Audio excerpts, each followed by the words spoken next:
I'm interested in this idea of like Logan fell off the face of the earth because you're no longer on these social media accounts. It's like a social death almost. Mm-hmm. Yeah.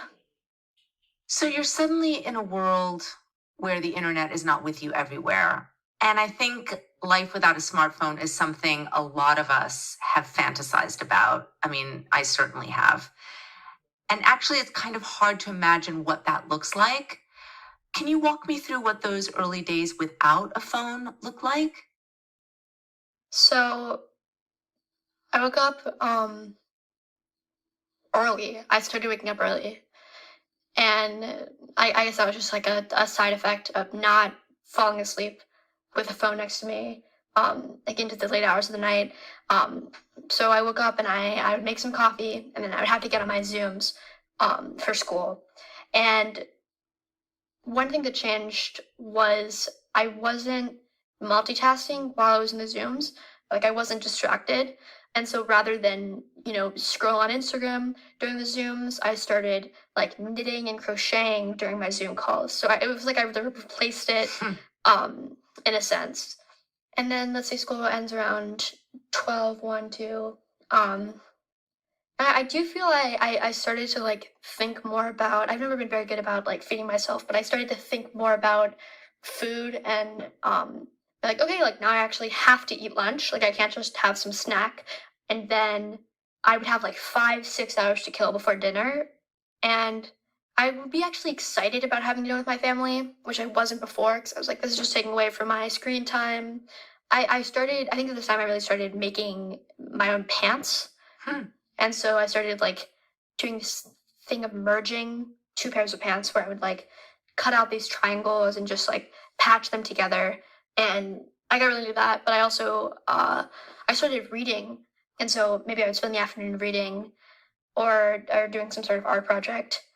What were you reading? So the first book I read was Collages by Anais Nin, and to this day, like that book Great blows book. me away. Great book. Yeah. Yeah. I'm so appreciative of that book because it like really, really got me into reading. I'd always wanted to be a reader, but I just wasn't. And for the first time, like I found something that could engage me more than, watching TV could. The way you're describing this, it sounds like it was mostly really positive. Was there anything that was hard to adjust to? I was really lonely. Um, and so it was hard to find people to talk to. I guess I could still FaceTime, but I think I was really only talking to one person. Um, I honestly like I was much more extroverted before this whole experiment, but I kind of grew more introverted as a result. And I started to feel less like I needed people. I needed people's approval. I less needed people's company, and I think I closed my circle a little bit more, which ended up being really positive because I felt like I could focus more on my friendships and be really intentional about who I let stay in my life.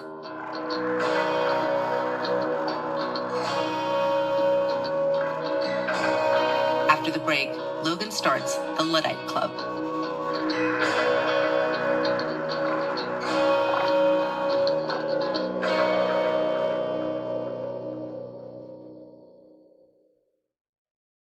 I'm Kim Barker, host of The Coldest Case in Laramie, a show from Serial Productions and the New York Times. In 1985, I was a high school sophomore in Laramie, Wyoming, when a woman was brutally murdered there. The victim was just a few years older than I was. The killing stuck with me all these years, partly because of how violent it was, partly because of how emblematic it was of my time in Laramie, a town I'd always thought of as the meanest place I'd ever been, but mostly because the crime was never solved. And then a few years back, the police arrested someone for the murder, a former Laramie cop. His DNA was found at the crime scene. But then prosecutors dropped the charges. Temporarily, they said. But they still haven't refiled the charges, and it's never been clear why. How did a case that seemed this open and shut fall apart with such a whimper? I decided I had to head back to Laramie to find answers. The Coldest Case in Laramie. Listen wherever you get your podcasts. So you've transformed your life. during the pandemic to get rid of your phone. All of a sudden, you are having essentially a burst of creativity. You're also engaging in reading in your school. You're enjoying actually having meals with your family and you're sleeping better. How did this turn into something bigger? How did you end up spreading the no phone gospel to other teens through what you call the Luddite Club? Take me back to how it started. So we first went back to school in 2021, um, in September, October of 2021. And that was really great for me. I was super excited to be back at school. And it was almost as if I relived my initial freshman year, except completely transformed. And I was seeing all these people that I had known on social media and whatnot, and I was seeing them in a different light. When you're saying you're seeing these people that you had followed and admired on Instagram before in a different light now that you had stopped using your phone, can you tell me what that meant? I lost a lot of respect for them. Um, I had like sort of put them on a pedestal before, whereas I almost like they sort of fell down a notch. I was like, wow, this person is not that cool. So you're back at school. Take me back to the club. I mean, what is the club's origin story? So I had heard about a punk show in Prospect Park that was happening one weekend. A couple of bands, like Disaster Nurse and the Cut Ups played, and I really enjoyed it. And I ran into someone who was on the cross country team, which I was the captain of at the time. And she introduced me to one of her good friends who had a flip phone. And I was like totally blown away. I was like, oh my God, I have been waiting to run into a person like this for the longest time. Finally, here's someone who feels the same way about me as me and is pursuing this lifestyle the same way as I. And we immediately hit it off. We ended up going to this after party together afterwards and really bonded. She was a freshman, but she was so well read. And I almost saw like she was who I could have been in an alternate universe freshman year if I hadn't been on my phone, hadn't been on social media. And she was this really amazing person, but I didn't get any of her contact information. I didn't get her email, I didn't get anything. But a couple weeks later, I was walking around the Central Library. This is like the big library in Brooklyn. And I ran into her again. And I was so excited to see her again. And we ended up, walking around the art and music section of the library. And then later we walked through, it was a Saturday, so we walked through the farmer's market and got apples and apple cider donuts. This seems like this is really vivid for you. Oh, yeah. And turns out she has been wanting to meet someone just like me the same way. And, it just came over us that we wanted to start some sort of club where we could do just what we had done that day. So I got her email, and we decided to meet the next Sunday. And I think I came back that Sunday after having talked to my mom. My mom was the one who came up with the term Luddite Club. Like she just introduced me of what the term meant.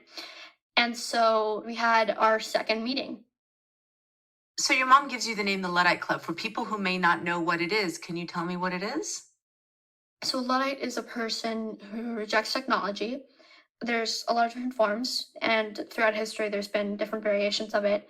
But to me now it means, rejecting social media, rejecting phones, rejecting this sort of personal machine that has plagued all of us. So at first it was just the two of you, and you come up with this idea to just have a lovely day like you did then and have a regular meetup. How often did you end up meeting and where? So we met every Sunday then onwards, and it quickly became this sort of group. And partly like being Luddite felt really lonely And it was so great to go connect with people, and particularly people who felt the same way about screens, and who like sort of live the same lifestyle every single week at a certain time. You've been meeting with the club for a little over a year now. Walk me through a typical meeting of the Luddite Club. Needless to say, oh, that's me. Hi, babe. Like, how many people show up? How do you spend your time? Just kind of take me through it. Do you know about, So, Luddites are frequently late, which personally is a pet peeve of mine. Speaking of which, where is Clem? Yeah. It's approaching 2:26. Huh. Probably with Devin. I know, but we saw him on the walk over. Oh, really? By the way, I'm sorry. And then finally, we have everyone arrive. Usually, it can range anywhere from like 4 to in what we call the off season, which is like the summertime, 4 to like 15 people.